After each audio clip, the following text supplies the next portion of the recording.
একটা প্রশ্ন করি। যদি কেউ বলে ফেলুদা কাল্পনিক নয়, তিনি সত্যিই ছিলেন, আর সেই প্রমাণ লুকিয়ে আছে হারিয়ে যাওয়া একটি নোটবুকে, বিশ্বাস করবেন? নমস্কার, আমি সায়ন। আর আমি সায়নী। বিয়ন্ড দ্য পেজে আরেকটি নতুন ভিডিওে আপনাদের স্বাগত। এই অসম্ভব দাবিকেই অবিশ্বাস্য দক্ষতায় বিশ্বাসযোগ্য করে তুলেছেন লেখক কৌশিক মজুমদার।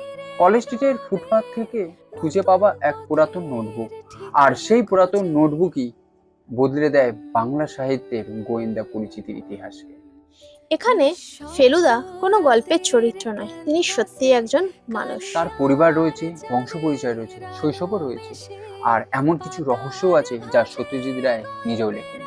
তপসির লেখা সেই পাতাগুলো পড়তে পড়তে মনে হয় আমরা যেন কোনো উপন্যাস নয়, একজন কিংবদন্তি গোয়েন্দারি ব্যক্তিগত জীবনের ইতিহাসই এই বইটাতে পড়ছি।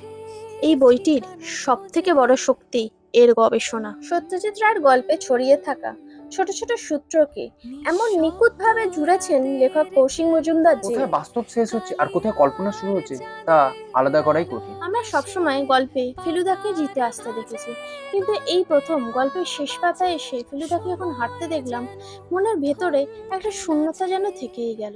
কারণ তখন মনে হয় ফেলুদা যেন সত্যিই ছিলেন, আর আমরা তার জীবনের শেষ পাতার সাক্ষী হয়ে রইলাম। তপসের নোটবুক শুধুমাত্র ফেলুদাকেই চেনায় না, এটি বাংলা সাহিত্যের এক অসাধারণ শ্রদ্ধার গ্রন্থ।